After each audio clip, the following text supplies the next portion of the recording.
Previously, we've seen our two NQTs, Jodie and Lucy, facing the stresses of the end-of-year tests.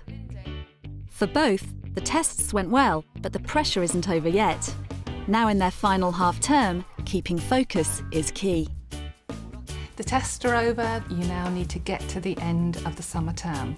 But there's lots going on and lots of fun things. The trouble with fun things is that children get excited and that becomes a drain on you. And the weather gets very hot and children get very tired and tetchy. And so do you. So you need to recognise that as well. Now the SATs are over, I'm just a little bit apprehensive that maybe they're just going to go a little bit mad. They've had a really hard couple of months. They've risen to the challenge really well. And now they're just letting off steam a bit. Who's got green pepper? Okay. Maybe, Zoggy, maybe get some red pepper on there. As it gets close to summer, it's going to get more and more exciting. So I am worried about it. What have we got to get as far as colours go? 7 things. 7 things, yeah. But what about colours? What would mix and match? Absolutely. They were making today lots of different healthy foods. I thought, oh no, I think there's going to be a buttered bit of bread is going to end up on someone's face or something like that. But it didn't happen in the end. And I know there's going to be a couple of days where it's going to probably be a little bit of a write-off occasionally. And I've just got to try and keep them pinned down and make sure they're doing something constructive. This is quite nice. I love workshops. It just gives you like a bit of a time out, really. That's pretty cool.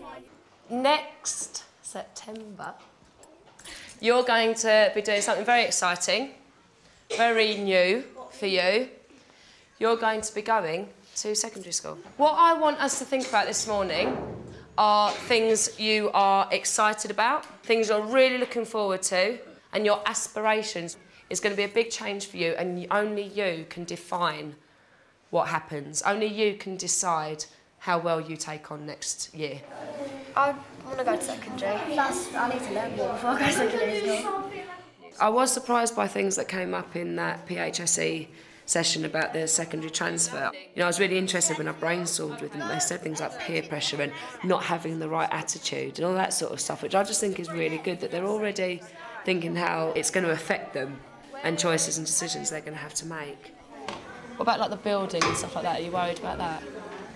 Yeah, in case you get lost. I want you now to tell me all the responsibilities, all the new jobs you'll get when you're in year 6. What different things will you have to do? So you have to set an example to the whole school. That's perfect. Today in my lesson, what I wanted to do was just really focus them on the fact that they're going to be the oldest children in the school and things are expected of them. Abu? When you help out with the staff at lunchtime every Wednesday? Yeah, on Wednesdays you help out there, yeah, lovely. They all seem really clued in about what they have to do. That's a worrying thing, but it's just a question of whether they can just sort of hold on to their naughty urges. There's one phrase there that Tishan said, which I think will sum up the whole thing. We need to get used to being good. And I think the whole dynamic of the class will change when they get into year 6, because the whole focus will be, we're the top dogs now. And so maybe their energy will be channeled into sort of positive things rather than the negative things that it can sometimes be in here. What you are going to do in your groups is come up with a short piece of drama about these scenarios, and then we're going to act them out. They really enjoy getting involved in drama and how they cope with situations, and you can see all the big personalities as well when you do things like this. Excuse me! Miss, she's hiding one. What have you got there? You got none. Leave me alone. That. 5 hours after school. You can't give us 5 hours, that's not fair! Do you reckon Alison felt a bit pressured to behave like that? If someone tries to wind up, but if they're doing something that's really annoying, just ignore them. That is such a good point, Hussein, and I've actually done it myself. I was surprised by things that came up in that session. I knew they'd been thinking about it, but I didn't realise how much and how they are thinking about scenarios as well and how they're going to cope with certain things. They get so frustrated that you're not paying them attention that eventually they just take their business elsewhere. Writing reports dominates the summer term once the tests are over. And you need to really plan ahead. This is a massive task in terms of the hours it will take. You can assume that you could probably eat up about 40 hours writing reports for a class of 30 children. Where are you going to get 40 hours from? So you need to be absolutely well planned and well organised. Oh, report writing. Yeah, it comes around about this sort of time of the year. There's so much of it. More than anything, it just begins to melt your brain after a while, really. But it's not been the ogre of a job that I thought it would be. I'm now worried about how the parents are going to react. I haven't made anything up, so if they have got a problem, I can just tell them what's been going on, and I can show them what's been going on. The week after, all the reports go out to the parents' evening anyway, so we can talk as much as they'd like about it then. Yes. Obviously, at first, the parents are defensive with a new teacher, because they're like the children, they're sussing you out and how your routines work. As the year's gone on, I've just developed a nice sort of open relationship with the parents. I think if you do that, they trust you, and you can see how she's progressing in her writing and building it up. And her punctuation is pretty much perfect, actually. Earlier on, yeah, when she first came to the school, she was very shy. Her confidence, well, she didn't really have any. And now she's just blossomed. You're educating their children. They want to ask questions, they want to know, and I think it's quite a positive thing if you can develop quite a regular, honest contact with parents. When Shannon goes to secondary school, I don't think she'd have any worries whatsoever. She's quite looking forward to secondary school. I mean, obviously, first day is going to be a bit worrying for me as a parent. Yeah. It's come round, isn't it? The parents are quite supportive, and they'll sort of talk to the child about the standard of the work. They won't sort of shift the onus onto me.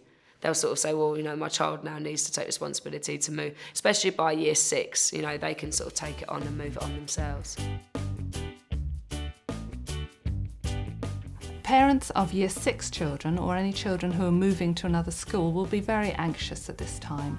So it's a time to really reassure them, to talk about all the social aspects of their child, and reassure them that they will be, you know, good at making new friends, and maybe give some handy hints of what they could do to ease that transition. We'll take a seat just where the books are. Thank you. How are you feeling about secondary school? I don't know. A bit nervous? Yeah, very, actually. Very nervous. She didn't stand up for herself, and that's what worries me. I don't think she'll need to. I don't think she'll be one of those kids that will get any sort of... She's quite... she's tall, for a start, and I think that does make... No, but I think that makes a difference. And she's also... She's a nice girl. She doesn't make enemies. No, she doesn't make enemies. It's a scary time. Yeah, I understand as a parent, it's hard, isn't it? Yeah. She needs to get there and you need to just see her go. No. I don't want to see her go. Oh.